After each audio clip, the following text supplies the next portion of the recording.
সুপ্রিয় শিক্ষার্থীরা, আশা করি সকলেই ভালো আছো। আজকে আমরা জীববিজ্ঞানের টাইপ ভিত্তিক এমসিকিউ সমাধান করব।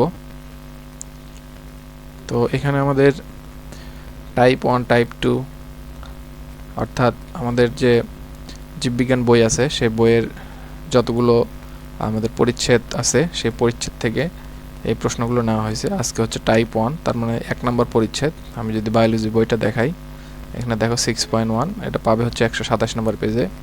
তো এই 6.1 উদ্ভিদ ও পানির সম্পর্ক, এখান থেকে যত ধরনের প্রশ্ন আসতে পারে সবগুলো এখানে আলোচনা করা হয়েছে। আমাদের টাইপ 1-এ আলোচনা করা হয়েছে উদ্ভিদ ও পানির সম্পর্ক। তো আজকে আমরা টাইপ 1 নিয়ে আলোচনা করব। এখানে মোটামুটি 50টার মতো কোশ্চেন আছে। তো এরপরে আমরা টাইপ 2 নিয়ে আলোচনা করব, টাইপ 3 নিয়ে আলোচনা করব। এগুলো মোটামুটি বইয়েরই পার্ট, পরিচ্ছেদ। এখানে 6.1, এরপরে 6.2, এরকম করে আমরা সবগুলো পরিচ্ছেদ নিয়ে আলোচনা করার চেষ্টা করব। তো চলো আজকের ক্লাসটা শুরু করা যাক। তো এক নম্বর প্রশ্নে বলা হচ্ছে, একটা কিশমিশকে পানিতে ডুবিয়ে রাখলে কিশমিশটি ফুলে ওঠার কারণ নিচের কোনটি? এটা হচ্ছে অভিস্রাবণ। উদ্ভিদ দেহের কোষ প্রাচীর ও প্রোটোপ্লাজম কোন প্রক্রিয়ায় পানি শোষণ করে? এটা হচ্ছে ইমবাইবিশন।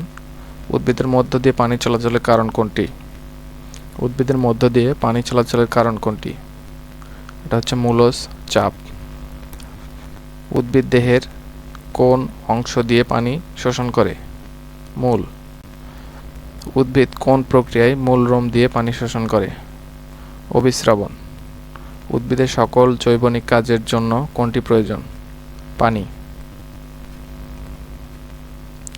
মূলরোমের প্রাচীর কি দিয়ে গঠিত? সেলুলোজ।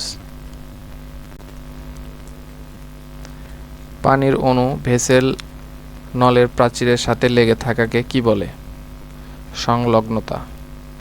উদ্ভিদের অভ্যন্তরে এক কোষ হতে পানি অন্য কোষে যে প্রক্রিয়ায় চলাচল করে তাকে কি বলে? অভিস্রাবণ। অণুগুলোর প্রবণতা হচ্ছে বেশি ঘনত্ব থেকে কম ঘনত্বের দিকে ধাবিত হওয়া। এই প্রবণতাকে কি বলে? ব্যাপন।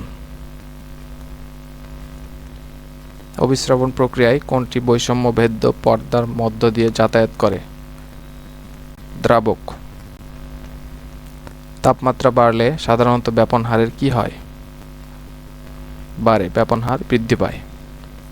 বীজের অঙ্কুরোদ্গমের সাফল্য কিসের উপর নির্ভর করে?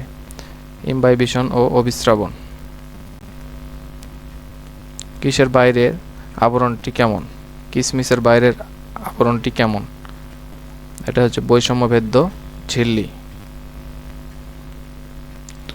উদ্ভিদের বায়বীয় অংশ থেকে পানি বাষ্প আকারে বের হওয়ার কারণ কি?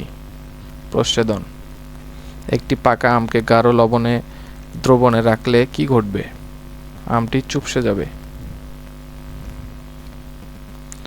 অতিরিক্ত কৃত্রিম সার প্রয়োগে উদ্ভিদের উইল্টিং দেখা যায় কিসের কারণে? অভিস্রাবণ। শীতকালে কাঠের দরজা সংকুচিত হয়ে যায়, ফাঁক হয়, কিন্তু বর্ষাকালে পানি শোষণ করে স্ফীত হয় কোন প্রক্রিয়ার ফলে? ইমবাইবিশন।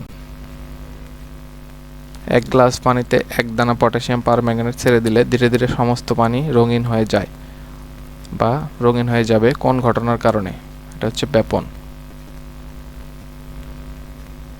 দুটি দ্রবণের ঘনত্বের পার্থক্য যত বেশি হবে অভিস্রাবণ চাপও তত বেশি হবে। অর্ধবেদ্য পর্দা ভেদ করে কম ঘন দ্রবণ থেকে অধিক ঘন দ্রবণের দিকে দ্রাবক অণু প্রবেশের ঘটনাকে কি বলে? এটা হচ্ছে অভিস্রাবণ। দেহপৃষ্ঠ অথবা মূলের ন্যায় বিশেষ অঙ্গ দিয়ে অভিস্রাবণ প্রক্রিয়ায় পানি শোষণ করে কোন উদ্ভিদগুলো? এটা নিম্ন শ্রেণীর উদ্ভিদ। যদি মানব লোহিত কণার কোষকে পানিতে রাখা যায় তবে কোষটির অবস্থা কি হবে? ফেটে যাবে। উদ্ভিদ দেহের কোষ প্রাচীর স্ফীত হয় কিভাবে? ইমবাইবিশন দ্বারা। কতগুলো ছোলা বীজকে পানিতে রাখলে বীজগুলো আয়তনে বৃদ্ধি পায় কোন প্রক্রিয়ায়? ইমবাইবিশন ও অভিস্রাবণ। একটা সেন্টের বোতলের সিপি ঘরের এক কোণে খুলে রাখলে সারাদিন ঘর সুগন্ধে ভরে যায়। কেন? ব্যাপনের কারণে বেশি ঘনত্বের থেকে কম ঘনত্বে আসে। পানিতে বীজাণু ফুলে ওঠা কিশমিশ ঘন চিনির দ্রবণে ফেলে দিলে চুপসে যায় কিসের কারণে? বহি অভিস্রাবণ। পদ্মা নদীর একটা মাছকে যদি সমুদ্রে ছেড়ে দেওয়া হয় তবে সে বাঁচবে না কেন? দেহের কোষ থেকে পানি দ্রুত অভিস্রাবণ দ্বারা বের হয়ে যাবে।